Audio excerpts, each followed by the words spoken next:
Mom, can you hear me? I can. Can you see me? Yeah. I miss you too. Where's your brother? He's in the waiting room. Oh, are you gonna let him in? Yeah.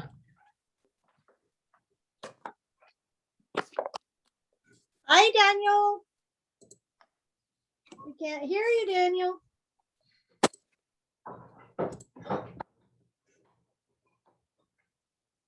Everybody always looks so confused.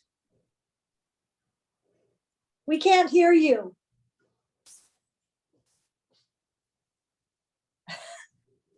He's not gonna be happy. Did he just leave? Yeah, I don't know what he's doing. Who knows with him? He's probably trying to come back in. So we are recording this time, so hopefully it will record. Okay. Yeah, I can't even remember what we talked about last week. I think it was 83 to 85 or something. I don't know. Daniel's Oh, restarting. Daniel says 2 minutes. I'm just restarting quickly. So what's he doing today? I love your rollovers. Yeah, did you like those? I did. They were fun. Yeah, Too bad Casey Casey can't do can't them. do them anymore. I love them.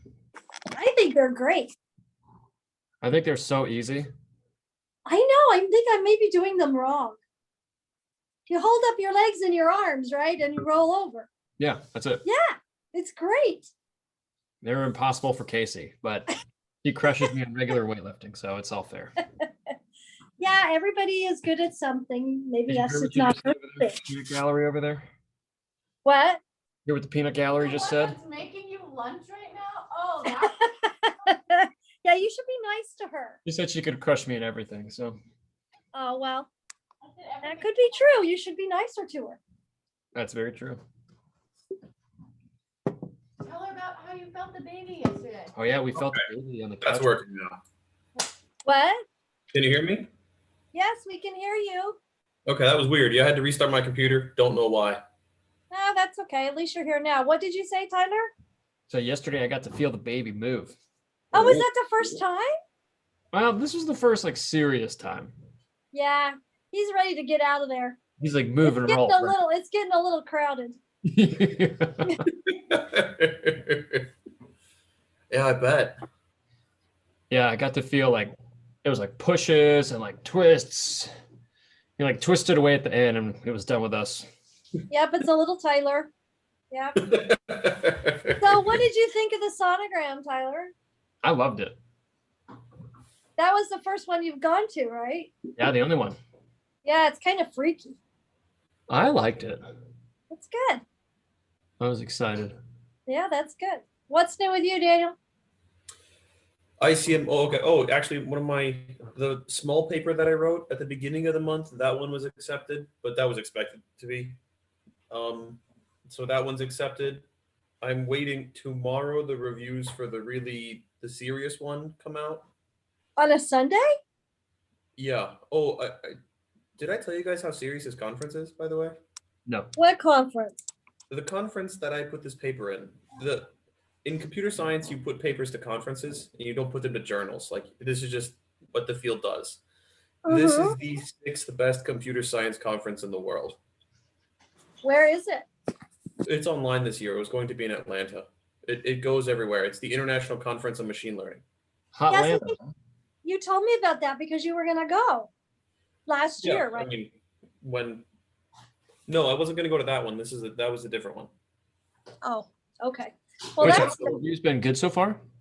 No, I haven't heard anything yet. I've heard nothing. I won't hear anything until the reviews come out tomorrow. What time? I don't know. Just as tomorrow. well. Are they coming from the U.S.? Or are they coming from all over? Everywhere on Earth. So they Most could come in people at are any in China, time. the U.S., and to a lesser extent in Europe. So they could be coming in at any time. No, they'll all come out at the same time. Oh, it's kind of odd that they would come out on a Sunday. Yeah, but I mean, they do it so like all the deadlines are also anywhere on Earth. Like, so they say like the deadline was like, I think it was January 28th or something, and this was anywhere on Earth. So technically, I could submit it January 29th where I live until like 2 p.m. or something. Oh, okay. Because it's That's exciting. that's how they do these things, because everyone on Earth applies to these things. So are you guys gonna all be Zooming, everybody that you work with while you read the reviews? They'll all get them as well, but Oh, it comes in an email? we don't use Zoom because Zoom works through China and Chinese servers, and so German data protection laws means that we cannot use Zoom for What do you work-related meetings.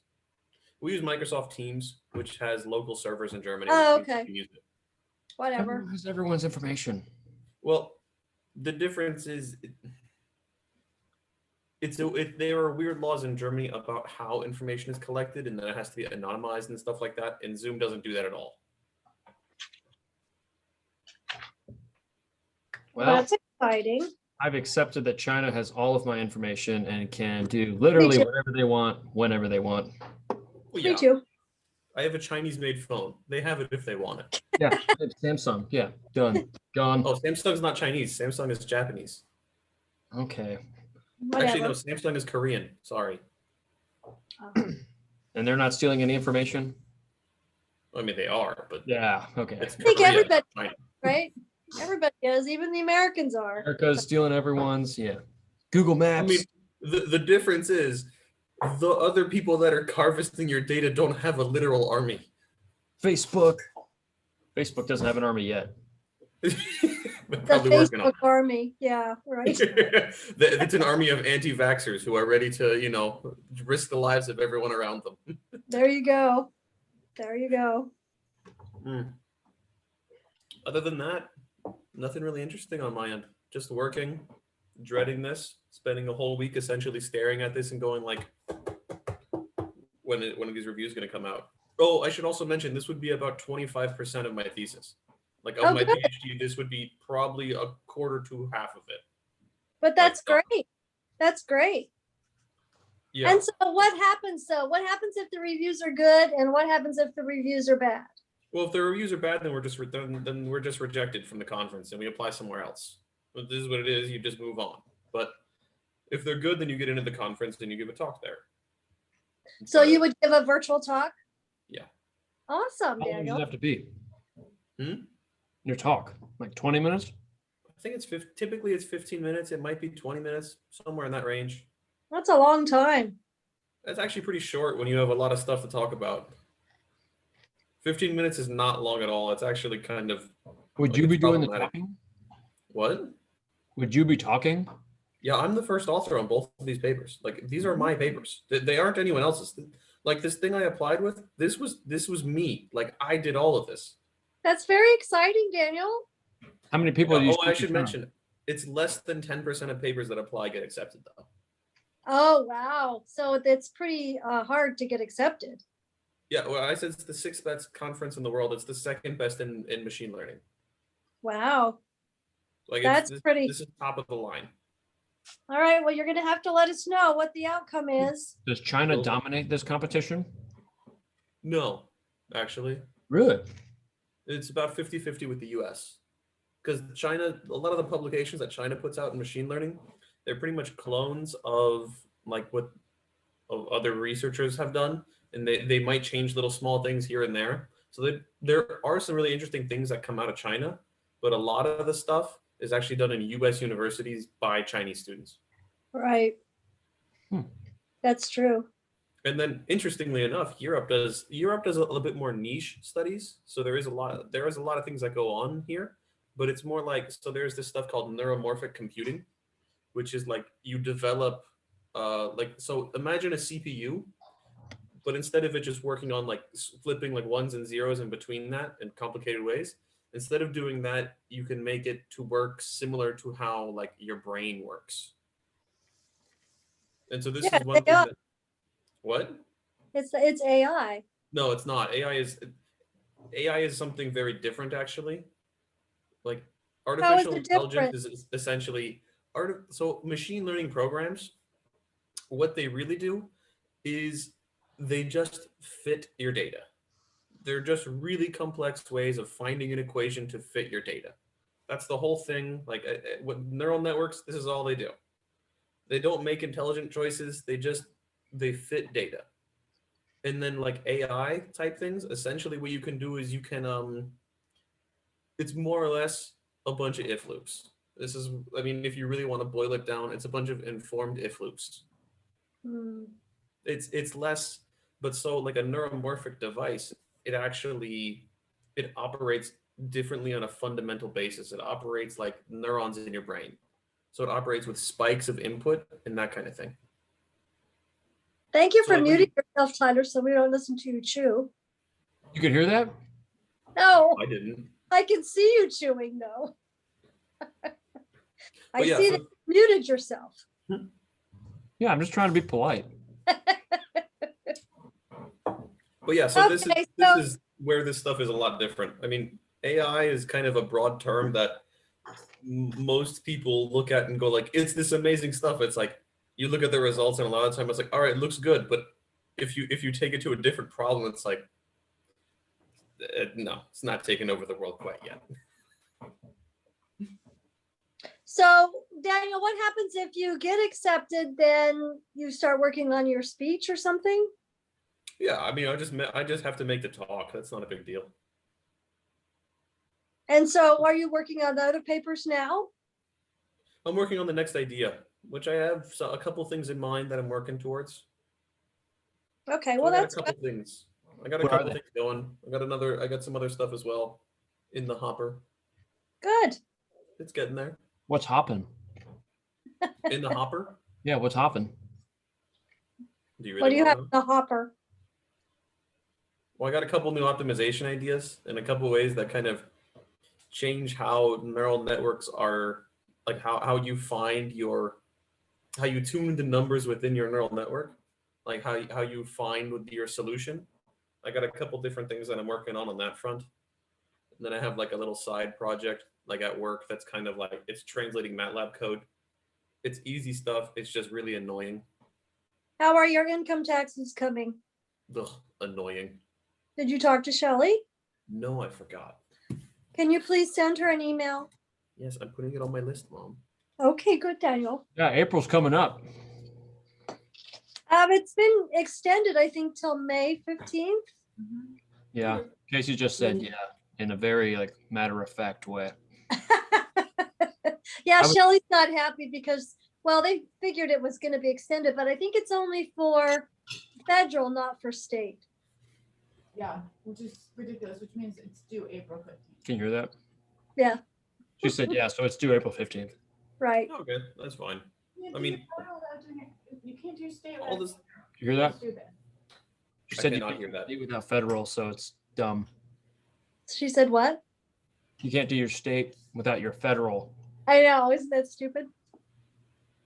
I mean, the U.S. tax system is something I really hate. I find it just annoys me. It annoys me to no end. Should go Well, to England. you shouldn't let anything annoy you that you can't do anything about, because that is even more annoying. I know, but it just makes life exceedingly complicated to live abroad. It's like the U.S. government is like, oh, you want to be a citizen that lives somewhere else? Like, nah, good luck. Well, we need our money, that's for sure. The only country in the world to collect income tax from the other people, from everyone else that lives, from everyone that lives outside of its borders needs the money. Yeah, we got a lot of wars to fight, Dan. Yeah. Yeah, we got a lot of stimulus checks we have to pay. All right. So Just take it out of the defense budget. You know, maybe instead of spending more than the next five the next five largest spenders, we could spend just more than the next four, and we can just take it out of that. Maybe, but we won't do that. pay Okay, teachers so more. what? Pay teachers more. Yes. Yeah, really. Also, yes. All right. So I messed up last week and I didn't record 1982 to 1984. We were just going to get to when the book was published. And you were living the life. The book 1984, the book, George Orwell. Oh, That wasn't published in 1984. I know. okay, sorry. Yeah. Yeah, and I don't even remember anything that stood out what we were talking about, but feel like Yeah, we spent most anyway, of last time So just kind there of. really wasn't anything that great. I could probably go back and see. Let me see if I had if I wrote it down. I think we were just winging it because I was showing you the chickens and things like that, right? Yep. Yeah. Yeah, I don't think it would. Let's see. Let's see. What would it be called? Mom's Memories. Oh, speaking of animals, one of my friends got a kitten. Oh, nice. Why don't you get a cat, Daniel? Space, Space. You have plenty of space. roommates. Okay, let's You could call you see. Catman. Okay, so we talked about, I remember, we talked about Uncle Bob's townhouse that was in Twin Brook. And how Dad and I moved in there because Cody got us thrown out of our apartment. Mhm. And Cody was lonely, so that's when we got Stella, Sheba, Tyler's favorite Sheba. animal. my favorite. Let's see. Oh, and we had lizards, Stella and Hornwald. then And the one Clemson. and only Thanksgiving dinner that Dad and I cooked, that the cats jumped on the turkey when it slid off the counter and landed on the floor. And don't tell Oma, because she, as far as I know, she still doesn't know. She'd probably die if she knew she ate turkey that had a cat pounce on it. Oh, we'll tell her, Mom. It's worth it to you. Let's see. Oh, that was when I went to work for Grumman and I was doing testing flight simulations. I think that was about it.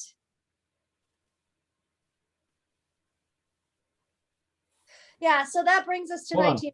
So before we go, move over. Tell us about your flight simulations that you were doing testing work for. It was a program that they were going to use for the fighter pilots to train them. And they would like have these screens and it would be like in a fight, right? What do they call it? A dog fight or whatever they call it. Yeah, and so it was just simulating getting attacked by enemy. How much seat time did you get? Seat time? Yeah, how much time did you spend flying? When I was testing, I don't know, quite a while. Because there was lots of things that were going wrong. But that was fun. That was pretty interesting. But I didn't stay and work for Grumman very long. Because then I was doing that and that program ended. And then that's when I went, the space station. Forgot about the space station. Yeah. Mhm. That's when I went to work on the space station. Yeah, big, like left out. Yeah. Yeah, forgot about Worked that. on the space You mentioned station. that last time. Whatever. What, Daniel? You mentioned that last time. Yeah. Yeah, and that was fun. It was really interesting though, because you had all these, I don't know, these nerdy engineer types, that walked around with their horn rimmed glasses and their white shirts, and they had pins in all their pockets and everything. But they were really, really nice people, super, super smart people. Daniel, do you do that? Do you have a pocket protector, Daniel? No, I don't. Today was the first day I've worn jeans in almost a year. Nice. Well, that's scary in and of itself. I mean, if I go to work, there was one guy in my office who, I'm not joking on this, he has a green onesie that he will wear if he's cold. Like a green felt onesie, like bright green. Not work appropriate. Yeah, that really isn't work appropriate. Welcome Violation. to academia. But yeah, anyway, so then we worked on that for a while, and I told you that was a train wreck because all the contractors got together and we had to actually build the space station. It didn't work. The trusses they didn't go together. It was a fiasco. Lots of people got fired for that. I wasn't on that part of the program where you had to put the trusses together or the metal together. So anyway, so then I moved on, and that was 84. Yeah. So now we're up to 85. And once again, I got a call from a friend and they said, "Hey, do you want to come work for this company? It's a really small company. They really liked it. It was out of California. It was called J-Core. And their offices were actually, they were right across the street from where I used to live in Landmark Towers. Hmm. And I thought, okay, that'd be great. And so the customer was Department of State. And my job was, that was my first data center that I ran. So, but the bad thing was I had to go downtown all the time. So even though my office was at Landmark, which was kind of close because we lived out this way, off of Braddock Road, I spent a lot of time in DC. And the other part of my job was I was in charge of our office space. There was a brand new building on Virginia Avenue that we were renovating it for our office spaces. And so I was in charge of that renovation too. That was very interesting. Were you a DBA? No, I just ran the data center. Okay. Yeah, I wasn't a DBA. So in 1985, what does a data center look like? Oh, it did look like, remember those Wangs and those little Macs? Mhm. It looked like that. A lot of Everybody them. still had those little floppy disks. How hot did it get in there? Well, and that's the thing, because computers were still pretty new, and people, and especially the government, they didn't have like data centers. They would just put all their computers in like a big conference room, and it would get really, really hot. And and not everybody had a computer, right? You had to still schedule time, and it was crazy. It was insane. And I remember one day, I still smoked at the time. One day, we had this great big memo that came down, and because you could even smoke in the data center then. Wow. I know. So we had this memo came out, and there was going to be no more smoking in the data center. And I thought, oh, I'm going to have to quit smoking because I am not going to survive, without smoking cigarettes. So that's when I decided to quit smoking, was because I couldn't smoke in the data center. That is the worst reason to quit smoking I've ever heard in my life. So I was coming home from work when I, made that command decision. And I called Dad and I said, no, I think we didn't have cell phones in the car then. Anyway, I got home, I think, and I walked in the door and I said, I'm quitting smoking. He's like, oh my God, this is going to be awful.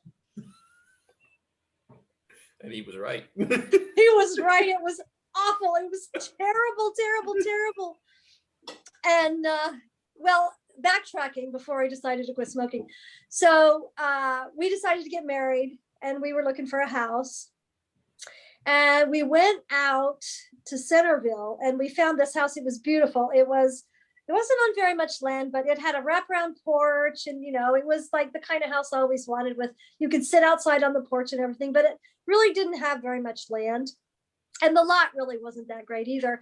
And then we started thinking about, because here I am, I'm driving into DC. At that time, I think Dad was driving into DC, and it was just we thought that living out in Twin Brook was going to be long. Living out in Centerville was going to be even worse. And that was back in the 80s, and traffic compared to now was nothing. But it was going to add literally another half hour. So we're talking about an hour each way to get to work and to get home. So we decided not to get that house. I was so bummed because I have always wanted a big porch, where you could hang out outside with the swing and everything. Anyway, so then we heard about this development that they were starting to build called Pinecrest. And it was an old farm, and on one side, and then there was a golf course on the other side. The Pinecrest golf course was already there, but they decided that they were going to build all these townhouses there. And so we looked at it and we loved it. And, we picked out one that was really close, unbeknownst to us then. We picked out one that overlooked like the common area, and there was a big playground, and there was a pond and everything. Anyway, so the only problem was we couldn't afford it. We needed a $20,000 down payment, and we didn't have any money, right? So Oma Opa again, we asked Oma Opa if we could borrow $20,000, and they said we could. So we got our house, and this is what it kind of looked like. I can't find an exact picture of it because when we sold that house in 1992, just before Daniel was born, we sold it to these two Korean people, this couple. They were Army. I believe they were retired Army. They were cooks. And they bought that house with cash. And they still live there. They still live there. It's been 20. How old are you, Daniel? 28. Yeah, they've lived in that. 29. That's in May. Anyway, Yeah. so this is what it kind of You looks better like. enjoy your last 20 years. This is what it kind of looks like. Only ours didn't have this funny thing that goes up on the roof. Yeah. And I looked on the internet. I cannot find any pictures of 6570 Sandwedge Court in Alexandria. The only thing I can find is the people still live there. It's been off by the the market since 1992. Tyler, if you're curious, $20,000 in 1985 is about equivalent to $50,000 today. Nice. So, and then remember, I told you that when I left my first husband, Jan, I told him he could have the house and he could buy me out whenever.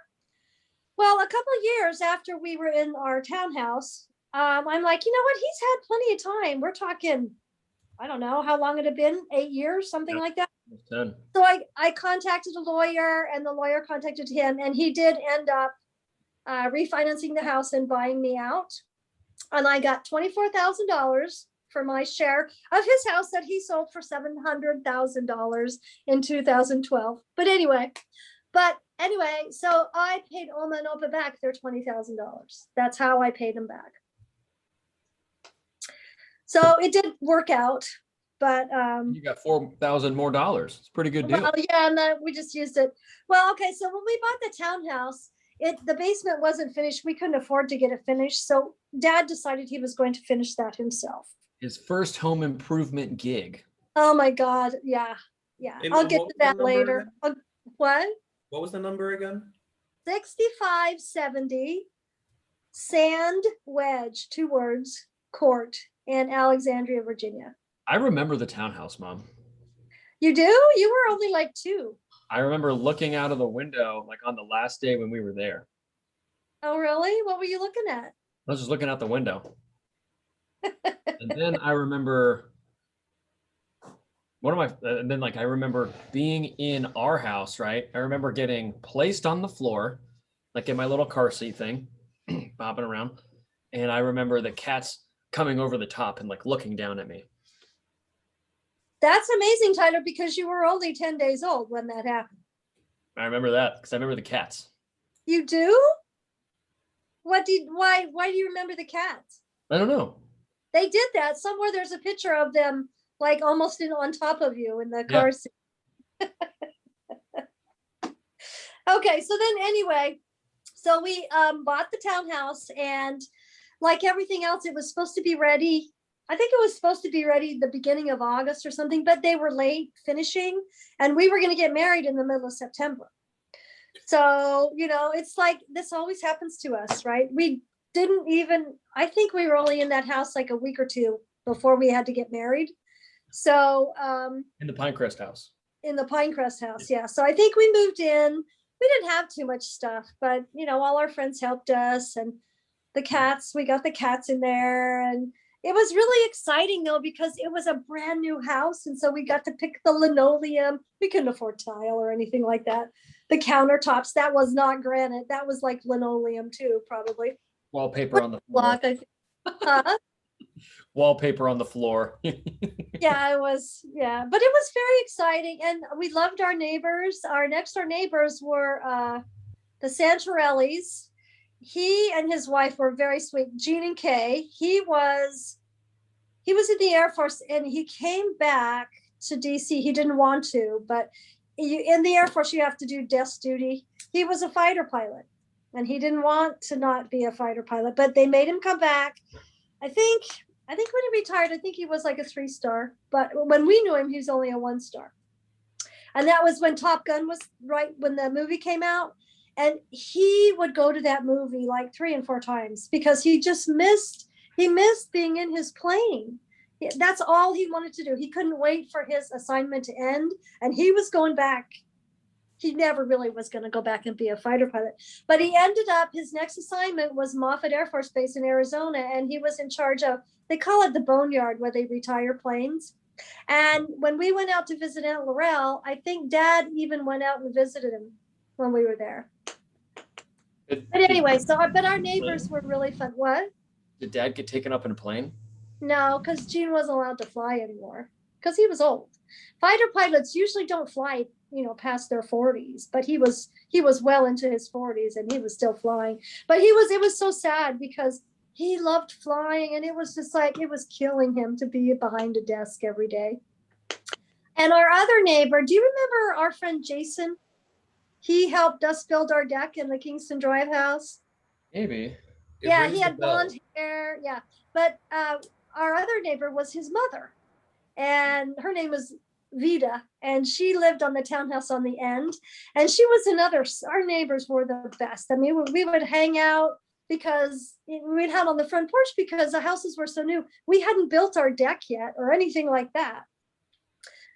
Anyway, so all of a sudden Jason comes home one day, and we had not met him. We'd only knew his mom, and he's hanging out on the front porch like all of us.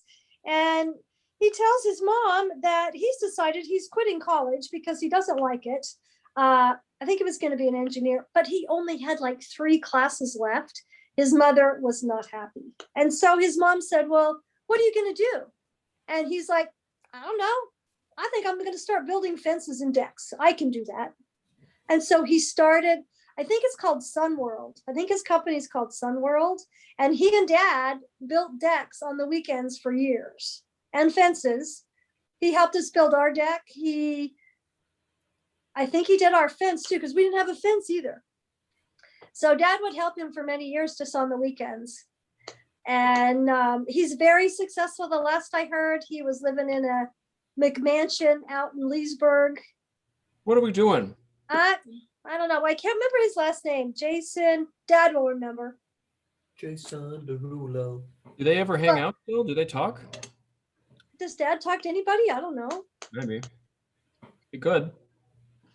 Let me see. What is Sunworld? Is there a company called Sunworld? Give me a second. I'm sure there Let is. me ask the Google machine. Sunworld VA fence. And Sunworld Decks, I think it was. Oh, there is. Some World Construction. That's probably it. Where are they based out of? Railing, trim, porch. Ah, this could be it. Marshall. Fauquier County. Okay, overview. What does it say?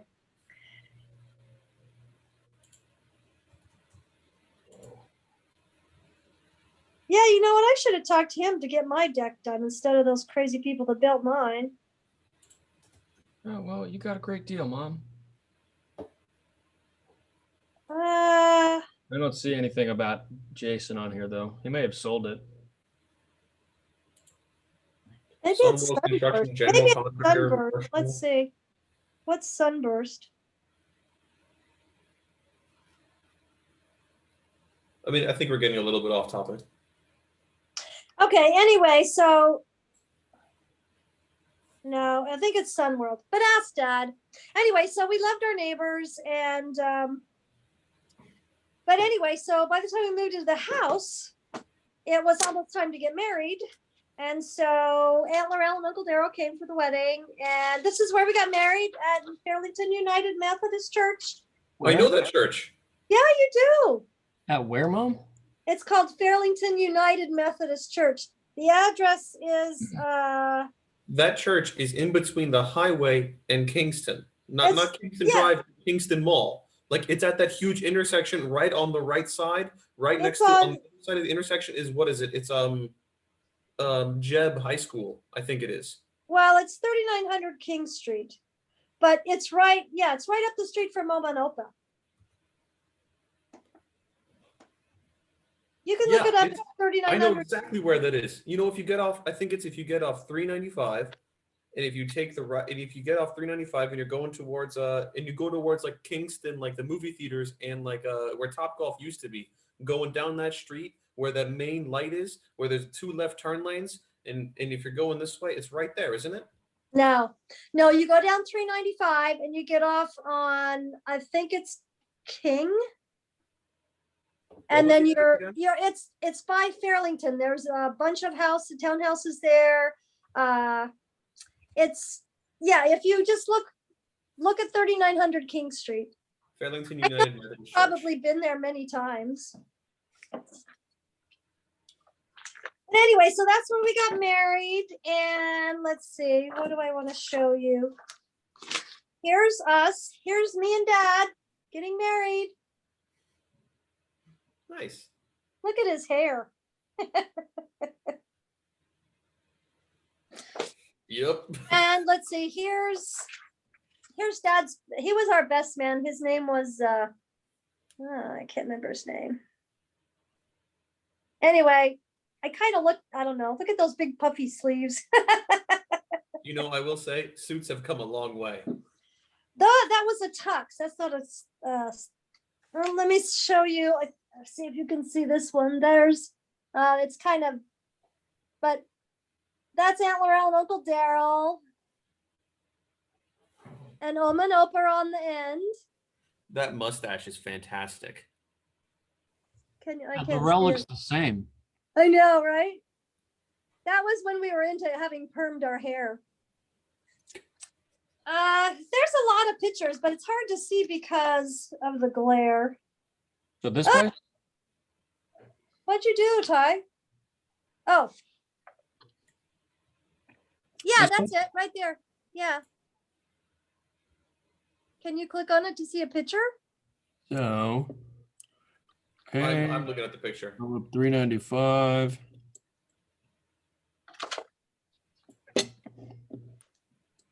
There it is. Yep. That's it. You come right off the 395 and you go on the right exit. I want to say it's a King Street, or it must be Duke Street. King Street. King Street? Okay. Okay, here's another picture of Oma and Opa dancing at our reception. That's fun. Yeah. Yeah. So anyway, so in Germany, Daniel, have you ever heard of this? In Germany, it's like a tradition that you kidnap the bride at the reception. Yes. Yeah, not but know in about this, Germany, what? Do you not know about this? Well, I did. Well, they told me about it at the reception, and I'm like, I don't really think this is a good idea. And they hide you at a bar, and the husband has to find you, and every Yeah. time he goes to, he has to have a drink. Yeah, something like. Casey refused. She's smarter than me. Yeah, she refused. But so they took me to this hotel. We had a reception at the Holiday Inn, and it was a nice Holiday Inn. It was the cheapest place. Anyway, so they took me up to a hotel room somewhere, and then people would come up and knock on the door, and it was Oma and Opa's crazy German friends. I can't remember which ones they were, but they were the fun ones. And I was just sitting on the bed, and they'd come to the door, and Carl was his name. And Carl would open the door and say, "Oh, no, she's not here." And they'd go away. I was like, okay, after 30 minutes of that, I'm like, I'm out of here. And Dad was mad. He was so mad. He was up there like 3 times. And finally, I stood up and came out, and I said, all right, I'm done. I'm out of here. So we left. And but we went downstairs, and Dad was livid. He was hot under the collar. He was so mad. He didn't know. I don't know if he knew about it or if it didn't go the way he thought it was supposed to, whatever. Anyway, he walked into the bar, told everybody that we were married and we're having our reception, and please come and have a drink. And all these people came to the reception, and it was an open bar, and Oma and Opa were paying for it. Nice. And drank and drank and drank. I'm sure they love that. Oma and Opa were livid. It was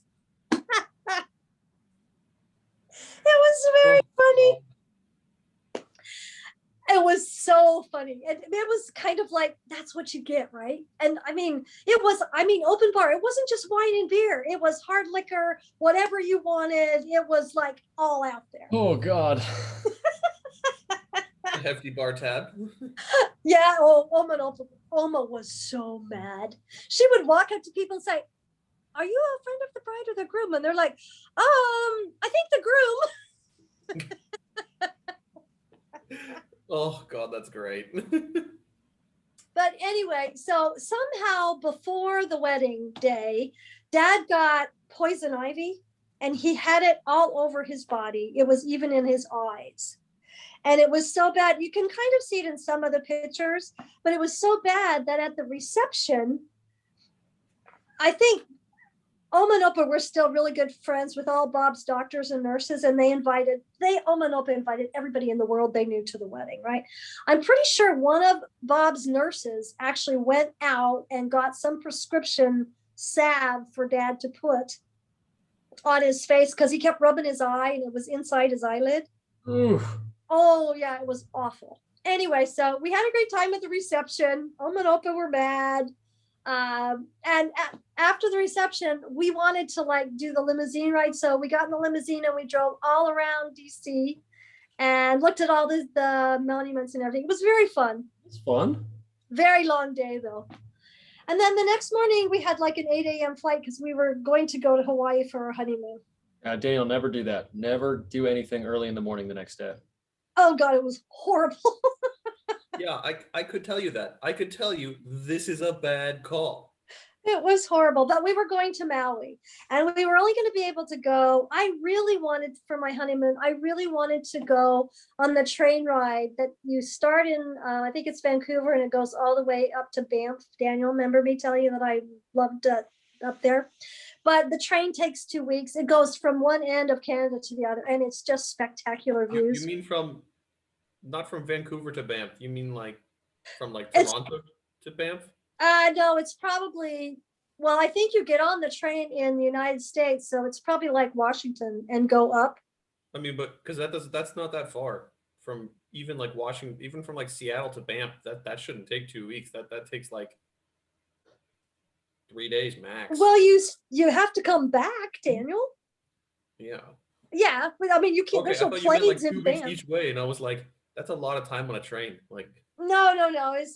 It's just 2 weeks. But anyway, it turned out that Dad was starting a new job and he wasn't going to be able to be gone for 2 weeks. So we had to nix that, and then we ended up going to Maui. Oh no! I feel so Shoot. terrible for you, Mom. I don't know, how you- but I don't know how Maui you're was supposed to do that. beautiful. We had a really, really good time, and we took all these pictures. But you know, Tyler, you take all these pictures, but when you look at them, it's not the same as when you're looking at them in person. I Oh, think no. there's something in the way the light shines or whatever it is. But Because you didn't have a Google camera, Mom. well, yeah, that too. No iPhone. You don't get to experience awesomeness. Yeah. Yeah. But anyway, so we had a really good time in Hawaii. We did all the touristy things. We even found a nude beach, which by accident, that was quite amazing. Who knew? So Maui had just barely opened up on the bottom of the island when we were going, and there was only one hotel there, but it was still very much uninhabited. And I think at the time, I don't think people even lived where we were. It was just this hotel and a nude beach. Anyway, so we did the usual luau things. We didn't go to the nude beach. We drove by it by accident. We did the luau thing where you eat that crazy poi stuff, and they had those dancers. And one of the one thing that I thought was the most fun, we decided to take a horseback ride up to the top of the mountain through the pineapple fields. It was really, really fun. But they put Dad on this horse. I'm pretty sure that Dad's horse's name was John Wayne, but John Wayne would not listen to anything. I think they did it on purpose because they knew you could look at Dad and see he's never been on a horse before in his life. Anyway, I'm a horse, and I'm not much better. they put him on this horse and he just kept yanking on the reins trying to get John Wayne to lift his head up to walk, but he didn't want to do that. But anyway, so we were winding up this really, really tall mountain. And part of the thing was we were going to have lunch up there. So we get all the way up there and the views are just spectacular. We have our little lunch and I get on my horse and somehow a bee stung me inside my ear. Ooh. I remember going like this on the horse, trying not to spook the horse, but trying to get the bee out of my ear. It was between me having been stung in my ear and Dad's poison ivy. We were both a mess. This is a movie. It's a nightmare. I'm Did you still go in the stuck ocean on. after you got stung by the bee? What? Did you go in the ocean after you got stung by the bee? Yeah. but I had to Me- get down off the mountain first. I mean, my ear was like all swollen and it hurt because the bee had stung me inside. It was weird because before he stung me, it was like you could hear him buzzing around inside your ear. It was the freakiest thing. And I'm still weeping stuck all on- over. I'm weeping all over in the saddle, and Dad's like, "What's the matter? What's the matter?" And I'm going, "A bee, a bee!" And he couldn't even get off the horse, right? He was like, Well, good luck with that. "Oh, it was awful." Sorry. Yeah, I'm still But stuck then on the I idea think of we- being up on this mountain, looking over at Yeah. looking into the endless ocean, and me. Right. I'm panicking right now thinking about that. No, it's awesome. Yeah, It you was say great. that. Tyler, I get nervous on international flights. It's so awesome. Once you're there, it's awesome. Hawaii, it's totally worth going. I mean, Oh, I believe it's it. so beautiful. And the other thing we did was we did the road to Hana, What's that? which is a terrible road. So the road to Hana is like, I think it's an all-day thing, and the road is switchback after switchback after switchback. I thought I was going to die because we went, it's always rainy there, especially when you go up the mountain, and the road is slick, and Dad is driving this car and he doesn't even know what it is. I think it may have even been a Jeep. Oh, That's God. probably, and he's like zooming up this mountain, and I'm ready to like lose my cookies, after every turn. It was a very long day holding onto the sides because there's no guardrails either. Yeah, that's Oh, yeah. I'm very familiar with this feeling, Mom. I 100% I know exactly the feeling you're Yeah. talking about. And one of the locals drives on the other side. They don't even brake, and they're just like, whoop, and you're Yeah, sitting there like you're not even driving, and you're like, can we please slow down a little bit, like Right. any amount? But we did that, and then we also went swimming, and the water was Wait. What happened when you got to the top? up to the road to Hana. Yeah. We went back down. What? Oh God. Well, we were just there for the view. Is what everybody did, right? The picture? I think we actually even got up there for the sunrise. I think. Wow. So you were doing it in the dark. Yeah, that was even worse. I don't know At least what you I get was thinking. down. And then Was going down, we went down just as fast as we went up. What does the sunrise look at the top of a mountain in Hawaii? It's pretty. It's really, really pretty. But it, just lasts for a hot second. Comes up over the water and poof, you're done. Anyway, so we went back down, and then we. Mom, you are the worst. I never want you to write poetry. That was that Yeah, was I'm the not most good at utilitarian description of something objectively, truly breathtakingly beautiful that I've It ever was heard. very pretty. It was very pretty. But I was like, okay, now we got to get back in this car and go down this mountain. Anyway, and so, but then the swimming was awesome because the water's so clear. And I remember getting sunburned too because I never realized how strong the sun is there. It's Oh, yeah. brutal. It is I would have brutal. to reapply like every hour with like Yeah. think sunscreen. Yeah. The other thing that it kind of surprised me is that the wind always blows there. Always, always, always, always. That makes And that's sense. kind of good and kind of bad. It's good because you don't really get hot, but then you're always getting pelted with sand or something. But it was beautiful. And then we came back, and I think everybody that had come to the wedding had left because it was a week later. And then we started working on the house. We still had stuff to put away. We didn't even have time to really do anything. And I think the first thing we did was we built the deck with Jason's help. And the deck was awesome. I mean, that's like another room in your house, right? That was the first big deck that I had really ever had. That was when I realized that I have to always have a deck. Oh, and then our realtor that we bought the house from was Earl Whitmore. Really? Wow. Little did you know you'd be neighbors with her a couple years later. Yep. Well, actually, we didn't buy the house from her. We bought it from the builder, but when we got ready to sell the house, she was our realtor. And only because I had seen her in the neighborhood many times. But we loved living in Pinecrest. The only thing I didn't like was that there's a pool in Pinecrest, but it's only for the condos. I think we could go if we wanted, but it was small, and we would just always go to Omanopus, because they had a pool. Where was the pool? Okay, so if you go to that, I think it's Old Columbia Road, like if you're going to go to Forest Hollow, off of 236. If you make that left from 236 onto Old Columbia Pike, on your right are the condos at Pinecrest, and it's right there. It's a pretty small pool. Never seen it. You wouldn't even know it's there. You can't see it from the street. But yeah, anyway, but I looked up how much these houses are going for now, and they're almost 500,000. It's disgusting. Northern Another Virginia. piece of property I never should have sold, right? Should have rented it. And then we bought it, I think we bought it for 120,000. And we sold it for, I think it was 149. It's only 2 years apart, so I guess that's Well, kinda- we sold it in 1989 or 1992. yeah. So we had it for 7 years. 7 years. But the thing about when we bought that house, the interest rate was like 14%. It was horrible. Horrible, horrible.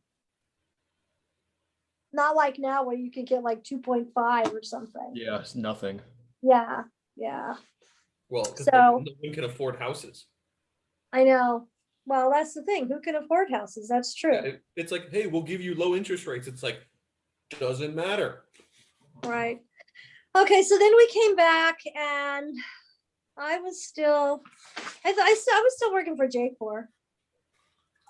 And then we started redoing the basement. We started on the basement. The first thing we did was you walked in our house, and not like my house, the staircase was on the side of the house, not in the middle of the house. So you went into this little hallway, and then there was a half bath, and then you went a little further, and then the stairs went up, right? And that went to the second story. But if you stayed on the first level, the kitchen was on your left, then there was a big dining room, a big living room. And so we had an issue though, because we had to keep the basement door open because I didn't want the litter boxes anywhere where I could smell them. So they were down in the basement.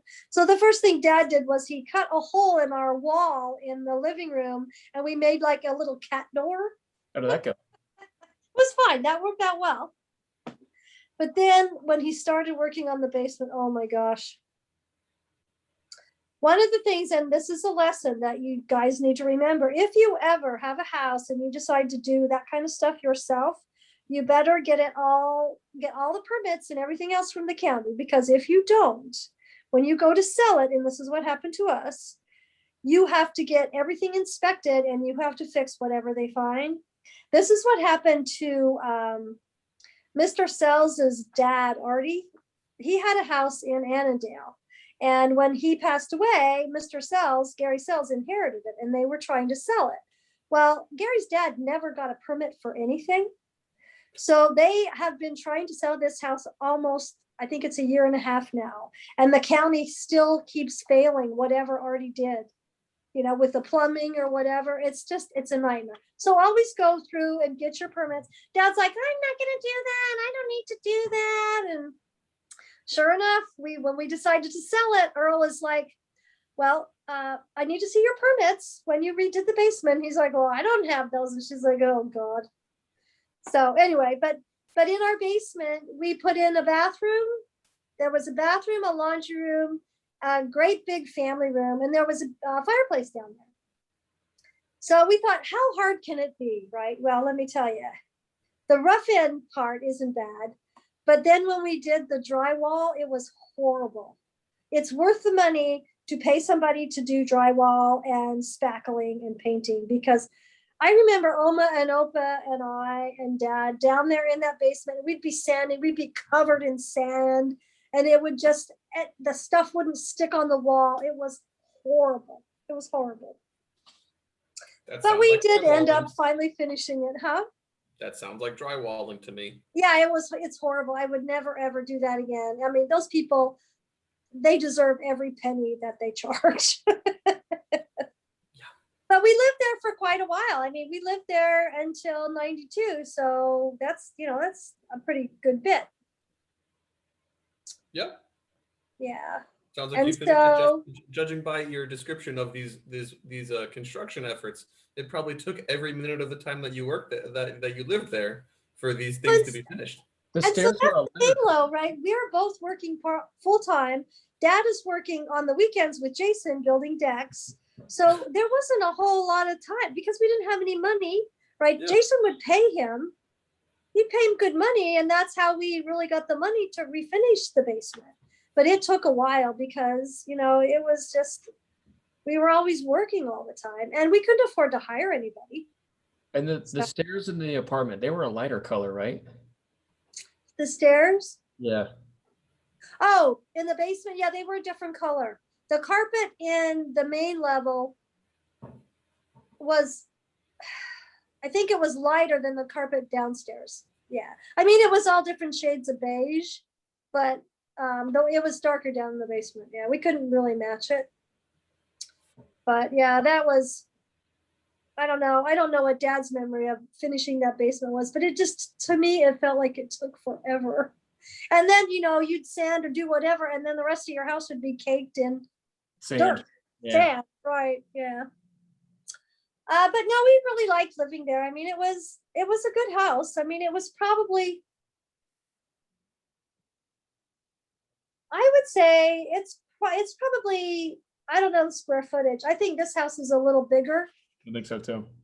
Yeah, but I mean, it was fine. We really liked it, and it was an open floor plan, and and it was great. I remember that house being a lot more vertical than your house now. What do you mean vertical? Remember the stairs were a lot steeper than the ones in your house now. Yeah. Smaller. but- I remember Matthew falling down them.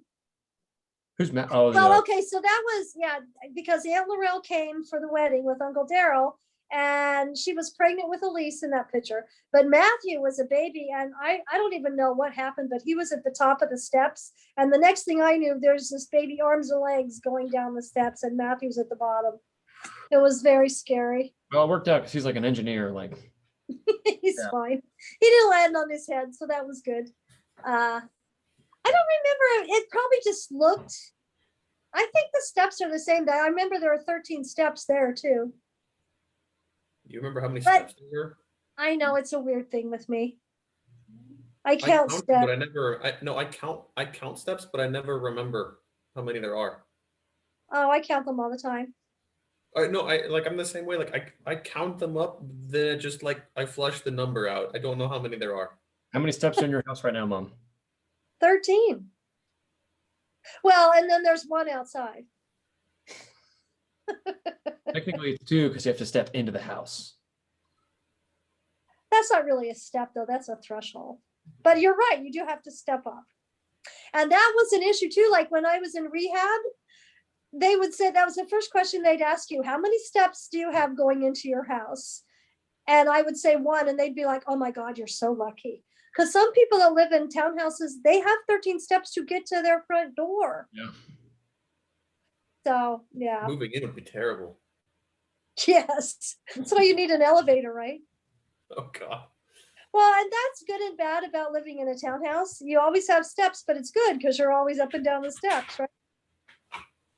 You're always doing your, It's just bad. I mean, I lived on a 9th floor apartment at one point. The steps take a while. yeah, I wouldn't like that. Oh, I can't drink out of a glass. So, okay, let's see what else happened. Although the 9th floor apartment, I have to admit, I would walk up the fire escape steps. This was in Bonn. And there aren't tall buildings in a lot of places in Germany. You need special permits. So I would walk up these fire escape steps that are on the outside of the building. And I would be able to look over like 90% of the city in like as the sun was setting. And it was like, you know what? I don't mind these like 1,000 steps at the moment. And Well- how, Daniel, how was your sunsets Where? in this apartment? Were they better or worse than Mom's description of a sunrise in Hawaii? I mean, I could, if you want a They sound way better already. Yeah, they description, sound way better. they're not better, but I think I could give a better description. It's just poof and it's gone. You know? It was okay. I was more worried about getting back in the car driving down that mountain with Dad, the crazy man. So I would have jumped up with a parachute. Than I'd rather do that with than jump. the paragliders or whatever they're called. I mean, that would be awesome. to drive up a mountain and then like Oh, a paraglide hand down? glider. Yeah, I bet you know. I would have preferred that than get back in that car. Wait, That so would be pretty cool. what year are we at right now? We are like in 85, 86. So, okay, so I'll just tell you one We've last gotten thing. 2.5 years. I know. Yeah, we'll try. Well, I'll get us up to 89 because there isn't much that happened, right? So in 86, that's when I got another call from a friend of mine that says, hey, do you want to come back to work for Task? And I'm like, I was getting pretty sick of the data center at State, and I really didn't like being the building manager. I'm like, Wait. okay. So, So went back. when you did quit smoking, how did you Oh. quit smoking? Oh my God. So I came in the house and I told Dad, well, actually he wasn't home yet. I came in the house and I got all my cigarettes out and I put them on a cutting board and I chopped them all up with a big knife. Well, And Dad so came home and he's you- like, Dad came home and he said, what are you doing? I said, I'm quitting smoking. That's when he said, oh my God, this is going to be awful. So after about 2 days, I'm like losing my mind because I had been smoking since I was 16, right? So I'm like 20, I'm 23. Okay, so that's a lot of cigarettes. And after 2 days, he came to me and he said, please, can you please just start smoking again? I was like, no, I'm going to do this. And I was really good. I didn't cheat because I knew if I did, that would be it. I'd have to start all over. And I have to say, quitting smoking is the hardest thing I've ever done in my life, ever. It's the hardest thing. So when everybody was coming for the wedding, my cousin Marcia came, and and everybody in my family is a big smoker except for Aunt Laurel, right? And Glenna, my cousin Glenna, was there, and they're all smoking away. We had a hot tub in the backyard of our townhouse, so we're all in the hot tub, and they're all smoking, and it smells so good. And I was like, okay, I'll just take one puff of your cigarette, Marcia. And she's like, okay, here you go. And I took this big inhale. I thought I was going to die. It was horrible. I'm coughing. I'm almost throwing up. I'm crying. I was like, you ripped it like you ripped it like you were still smoking. I was like, this is horrible, but it tasted really good too. At the same time, I was so torn. I didn't know what to do, but I couldn't breathe and I couldn't stop coughing. I'm like, okay, that's it. I'm never doing this again. But the other moral of the story is if you decide to stop a bad habit, do not do it when you're moving into a house, you're going to closing, you're getting married, you're fighting with everybody about your wedding and your reception. You don't need to be quitting a bad habit then. It was not a good time. It was not a especially a drug that in fact when you quit makes you more stressed. Well, and so the other thing too was, I never realized this until I quit smoking, was that every time I talked on the phone, because we didn't have cell phones or cordless phones, right? You were attached to the phone with a cord. Every time I talked on the phone, I would have a cigarette. Or every time I had a cup of coffee, I would have a cigarette. Or in the car, evidently that's what I did the entire time in the car, was smoke. Because when I didn't do that, I'm like, oh my God, what am I supposed to do? I ate so many Tic Tacs, I got sores in my mouth. I remember you used to love those things. They're the reason why I survived quitting smoking. It was horrible. The The orange ones are gum? the best. That you had to pop out. What was that stuff? Like a clip? Oh yeah, I think it was Dentine or something. Something, yeah. I think it was Dentine. And yeah, chewed a lot of gum, did a lot of Tic Tacs. It was horrible. It was the worst thing. And I was not fun to be around. I mean, it was bad. I don't have any patience now. Can you imagine when you're going through withdrawal? And okay, so you only go through withdrawal for nicotine for a very short time. The hard part is the habit. You're over the addiction part. You're just not over, oh, what do I do with my hands? I have coffee. I need a cigarette. Or I'm on the phone. Let me have a cigarette. You know, it's like, it's horrible. So this is where your constant need to move stems from. Well, no, I was always like that. Yeah, Tyler, I was talking. I can still move and there's a guy that I smoke at work the with. same time. There's a guy that I work with who he has a Zippo on his desk, and he just like at home, and this is what he fidgets with. And I looked at it and I was like James, if there is something around me that can be fidgeted with, I fidget with it. I have pens, combs, a grooming kit, my phone, the Why remote.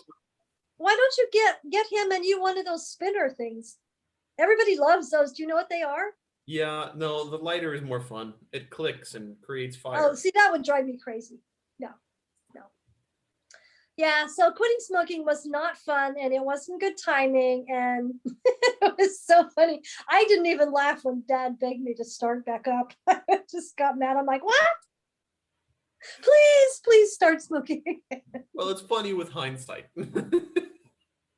No, the funniest part was lighting all my cigarettes up and chopping them into little pieces because I knew if they were in the house, I was going to smoke them. But little tiny pieces because I would smoke them, and if they were that big, they were tiny pieces. So the funniest part of this to me is we have just given you a bunch of crap about not being like dramatic about your descriptions of things. But when you quit smoking, you did this in the most dramatic way possible.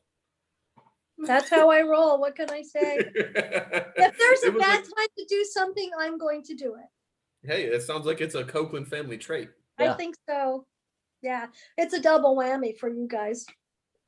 But yeah, so that was She's laughing over there right now. Really, About us making our lives more difficult? And then, sitting around for hours at Oma and Opa's dinner table on Sunday, it was just brutal. I was like, oh, I'm losing my mind. Because normally I would just go outside and have a cigarette. And then I'd be okay. I'd take the dogs and we go out there and smoke. It was What did you substitute it with? Tic Tacs Tic and Tacs? gum. Gum. And drinking a lot of water. Because Oh. the other thing is, like, if you go to the bar, everybody smoked in the bar, right? It would be like, oh my God, I don't want to go to the bar. All those people are smoking. But the one thing I did, and I still do this every once in a while, I love the smell of cigarettes. I still love it. So I would follow people like at work because you couldn't smoke in the data center, but everybody was smoking outside. So I just hang out with them and all that smoke, right? It's like, I'm trying to quit. Just let me be near you, please. I need I didn't this. even tell them I was quitting. I was just hanging out with them, and then every once in a while, like I'd be on my way to a meeting or whatever, and we'd be walking across the street, and you get that whiff, and just be like, "Oh, that smells so good." Well, a lot of times, like I don't know too much experience, but a lot of people that quit say that the community aspect of it is the thing that they miss the most. Like going Right, out, because everybody goes outside for a smoke break, right? So I figure, like, all those people that are out there on their smoke break 3 times a day, I should be able to leave work like an hour and a half sooner. Yeah. Yeah. You should. But yeah, there is a lot of camaraderie. Well, it's kind of like, drinking on the street too. I don't know. It's not a good thing, but yeah. And it was years. I want to say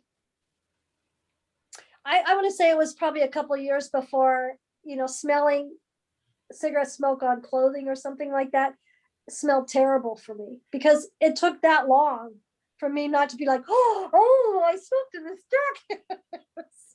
I mean, from what I've heard, it's like you can kick the actual withdrawal symptoms, but the cravings are like, I think, Mom, you were telling me once, like that you smelled someone smoking a cigarette. I mean, this was not that long ago, and you were like, oh, it smells kind of nice. Oh, it still happens, Yeah.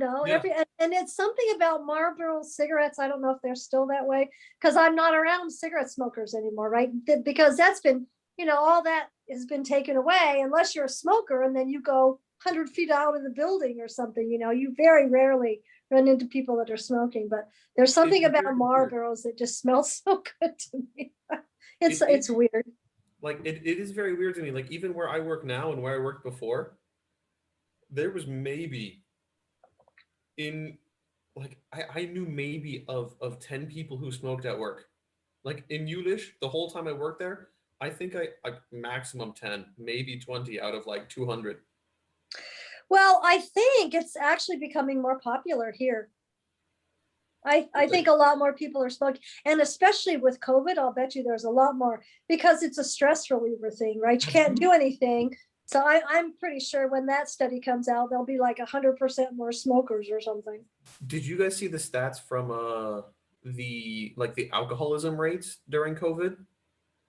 Uh-uh. skyrocketed, like straight up. Because they said like a bunch of people who didn't drink before or drank like very moderately now started drinking just kind of like whenever.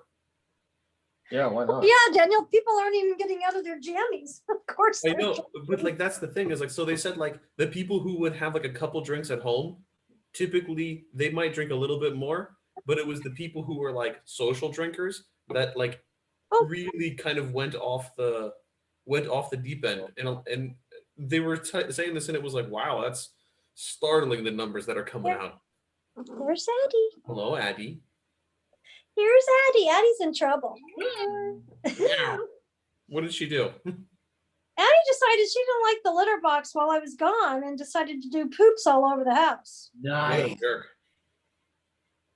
That's fun. Yeah, we had a little chat yesterday How many poops were in the Yes. bed? in the bed. Yeah, and the one that. Oh, she decided to throw in your bed, none, but she decided to throw up all over mine. Nice. She was mad at you, Mom. You left. Oh, well. Yep.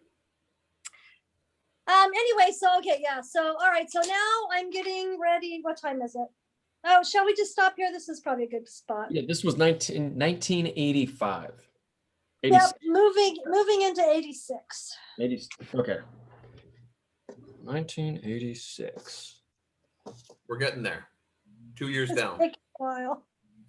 When was your anniversary? Wedding anniversary. September 14th. I always get it mixed up though, because for whatever reason, I decide to get married all the time in September. The first one I think was September 24th, and then Dad and I's was September 14th, I think. Oh wait, it's right here. Yep, September 14th. I'm thankful for calendars, especially online ones, because I can put important dates in there. I don't know what I would do without Google Calendar. I really don't. I think everybody would be lost without their calendar. I know, like, when I put something in my calendar and it ends up on the wrong day, I'm like, what's this doing here? I don't remember this. Yeah. Yeah. You get angry at yourself. That's not Like, today. what's this? No, my favorite is when I will type something and I won't type out a full title, and I'll know at the time. I'll be like, I'll know what this means, and I'll sit there for a few minutes just looking at it like, what? Yeah. What does this no. mean?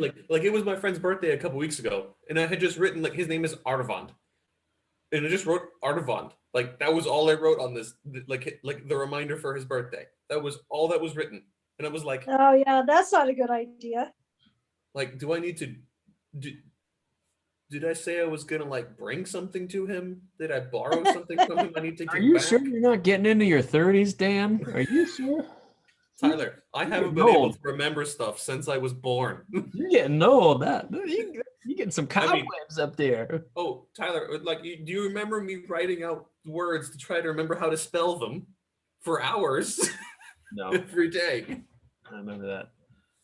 I don't remember that either. The notebook's full of me trying to learn vocab because I I couldn't just didn't spell. learn it. What? Oh, I just didn't learn it, Dan. Yeah, me either. I was there was an attempt to get me to, and it just didn't work. look at this picture. Oh Is- God. That's like Christmas 3 or 4 years ago. Look at Daniel's face. That doesn't even look like you, Daniel. I know. I'm very thankful for that. Very Yeah, thankful. that every I'm once in a recording while, somehow, Google some sends me switch flipped. memories. Don't you Okay. love it? I love it. Yeah, There you says the guy go. who's been, says the guy who's been attractive his whole life. I don't know why there's a glare. Yeah. That was on Christmas. Tyler, Yeah, you that was looking back, it's like, Christmas, oh, I like, remember those memories. That doesn't look so great. I look back and I'm like, oh my God, can I like Wasn't like not, 4 or can I just 5 like years- forget what I looked like at that I've looked point the in time? same for like 10, 20 years. Yeah, Tyler. It's a good look though. That's my point. Not always. There's me and Aunt Laurel saying goodbye. Oh, the other week? Last week? Yeah, Nice. that was a good visit. I haven't been there in like 3 years. Yeah, it's been a while. What did you guys do? Let's see. tore out the garden and fed all the leftover leaves to the goats. They were very happy. They loved By it. the way, I meant to ask about the goats. They, I want to go there and build like a little house in the middle of this for them to climb on top of. Like, why don't they have like a little house to climb on? They used to, but they goats ate it. Yeah, that tracks. They ate the house. They started eating it, and Laurel said it just looked too ghetto, so they tore it down. Why would they That's- eat it? Tyler, I they're goats. don't know. You I don't- think they're very tactile or something. They eat everything. Tyler, they're goats. Like Laurel could throw newspaper in there, and the goats would be like, "Hey, this makes a crunchy sound," and then they would eat it. What do they? How do they? So we did that, and How do then they keep them in a cage? I'm sorry, How do they keep them in a cage if they eat everything? They don't eat metal. we wire. The fence is wire. But anyway, so we did that, and then we planted oh my gosh, tomatoes and spinach and cantaloupe, or no, cucumbers and all kinds of things. And then every day we would gather eggs. There was probably like a dozen eggs a day. That's a lot of eggs. Oh, I'll show you the eggs that I brought home in my suitcase. Yeah, do they survive? Yes, not one of them is broken. Impressive. There you go, Case. Oh, by the way, I also thought it was We very funny. gathered Tyler. eggs. We okay, can you see these? Let's see. They're all different colors. Yeah, they Well, look great. 3 colors. And Oh, yeah, by the because they way- all come from different kinds of. Okay, do you see that? Yeah. Mhm. Okay, yeah. Yeah, I brought lemons. Oh yeah, I picked lemons, I picked oranges. I fed some to the goats and some to me. We actually we went hiking on the Superstition Mountains. Let me show you a picture. Mom, can That you was tilt the fun. camera back up? Your camera is only showing your eyes and hair. Oh, it's because the thing goes down too far. I know, I'm sorry. It's the all problem right. with the stand. Oh, that's right. I forgot to use the stand. Yeah, I'm out of practice. Oh, by the way, I did think it was very funny, Mom, when you were talking about lab like computers and all of this. Right now, the Zoom call is on my one laptop, which is sitting on top of my work laptop.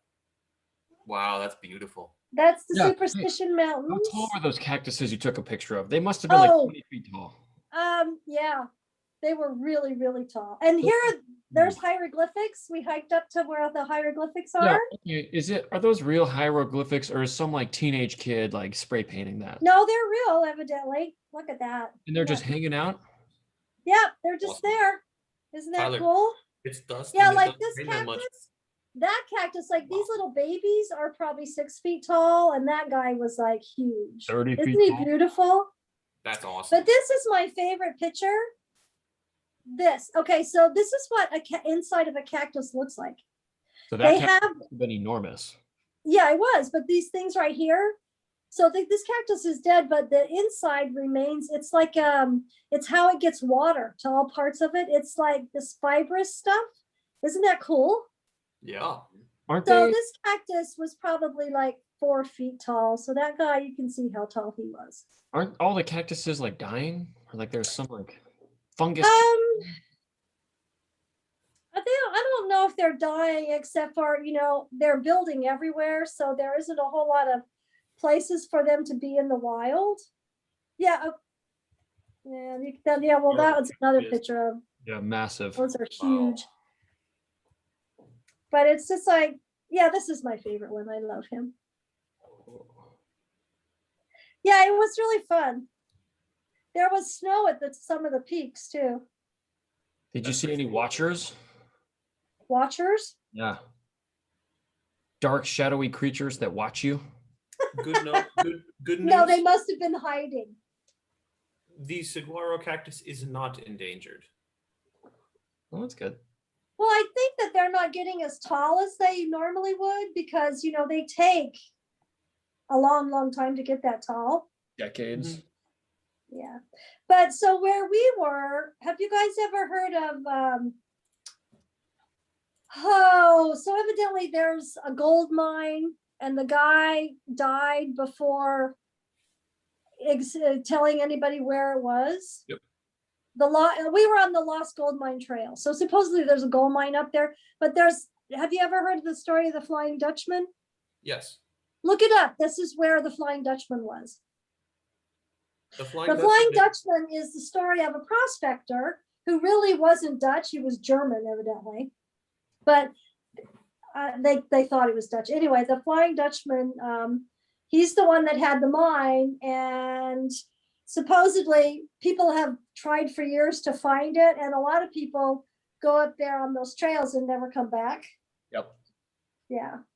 But just Google the story of the Flying Dutchman mine and you can read about it. It's pretty cool. I was gonna say, isn't the Flying Dutchman like Davy Jones's ship? That's I Pirates of don't the think- Caribbean. I don't think This so. is old-timey stuff, I think. I think that's what I was I think it's the Flying Dutchman. Hold on.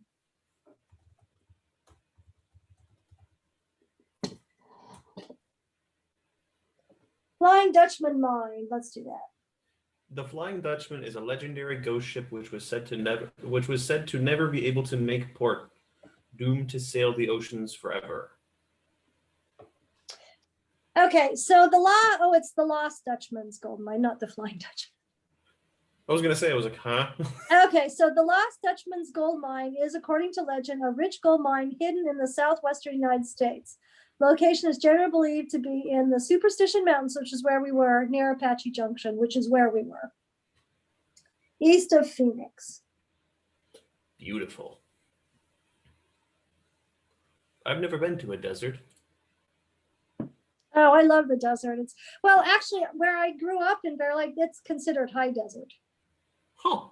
Yeah, because it's a lot of scrub, a lot of sagebrush, a lot of scrubby stuff. I mean, from what you said before, it sounded like it didn't rain very often either there. No. Okay. So has the Dutchman mine been found? There may be a long lost gold mine in the Arizona mountains. For more than a century, adventurous souls have sought the Lost Dutchman mine. And since 1891, more than 100 people have claimed to find it. But the mine remains shrouded in mystery, so much so that it might not exist at all. So who knows? Cool. Very cool. Has anyone found gold in the Superstition Mountains? Oh, this is the guy I was telling you about.